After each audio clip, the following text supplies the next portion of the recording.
Hey folks, the Desert Artist here. Some people like to been asking me how to do the wallet stitch, or the single line braid as I call it, or the wallet stitch as I call it. Either one will work. But I wanted to show you how it's done.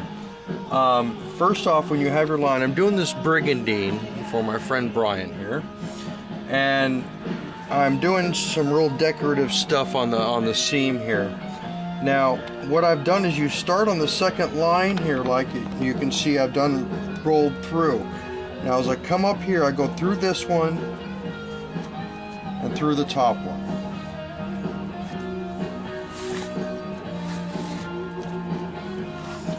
Make sure that your line, your leather is always straight. You don't want to pull it too taut. You want to keep it kind of a little bit of slack in there. Well, starting out is generally going to be the hardest part for a lot of people, but once you get the hang of it, it's not so bad. Now I'm going to show you the way to do the thick braid here, as opposed to the single one. Now see, here's a point where you can do it thick or you can do it thin. And you see where I'm coming up here? I can go around this one here and down. That would make it real thick, which means it'll put it up a higher profile than doing it down and through here like this. It'll only do 2 braids as opposed to doing 3. So it just provides a little bit more. As this is going to be a brigandine, a piece of armor, I want it to be as thick and pronounced as possible. I'm going to do this braid down here like this and another similar braid here. And I'm going to get really froggy, and I'm going to put copper wire. I'm going to do the same braid here in copper wire between these holes here. So it's going to be these 2 things here, and then a braid of copper wire is going to go down in between here. Yeah, that's going to be crazy stuff. But like I said, here we go. I know some repetitive action is generally needed for it to sink in sometimes. So just going to want to show you what it looks like here.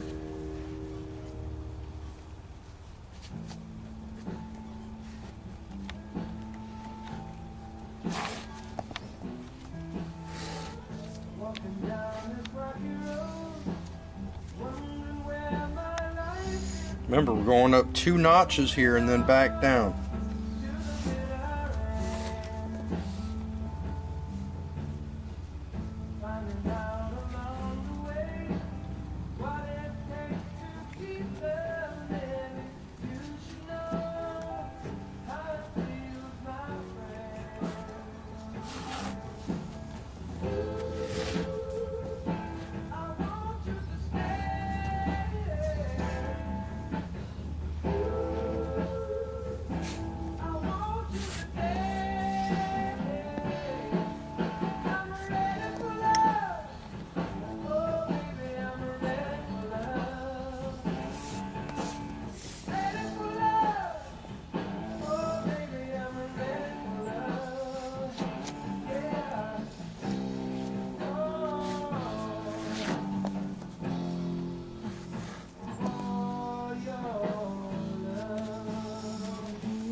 Remember to always keep your lacing nice and level and flat. That's the only way you're going to make it look first class.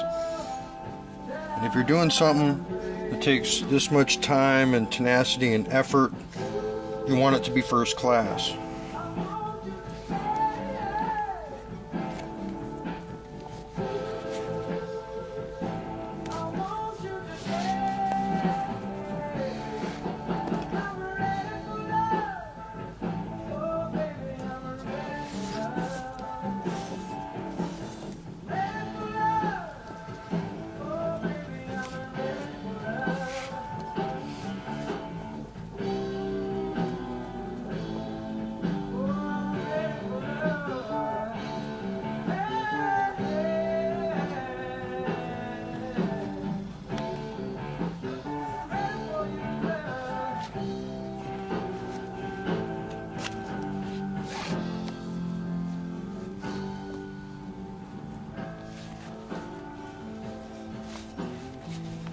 As you can see, it's a very pronounced ridge that's there now.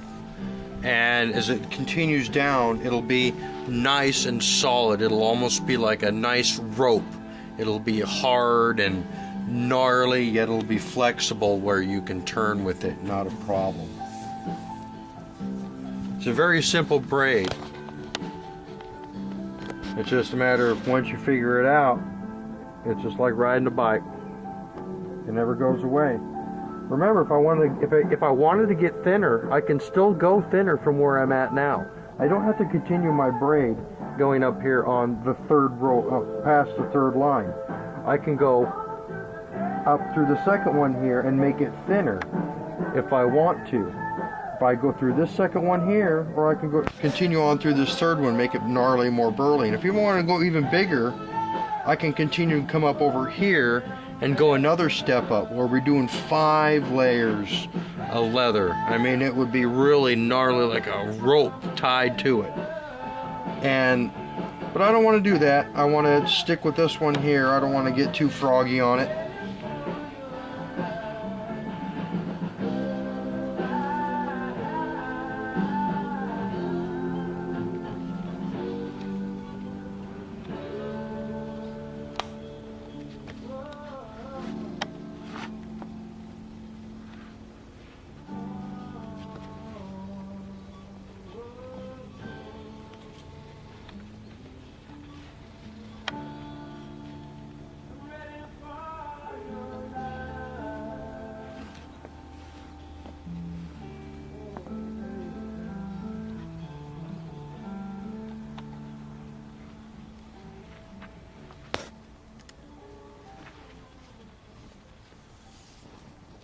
So anyway, that's how you do the one line braid, the single line braid. And you see as it comes on the back side underneath, it's very nice. You can see that it comes across, and the inside, if you really want to, you can hang little pouches on the inside if you wanted to off of that and give another utility for it. But anyway, that's the single line braid, or as I like to call it, the wallet stitch. Because you only use one line from beginning to end. You can even put this a little longer. It'll hang down a little bead to make it a little fringy bead decorative thingamadoohickey. Anyway,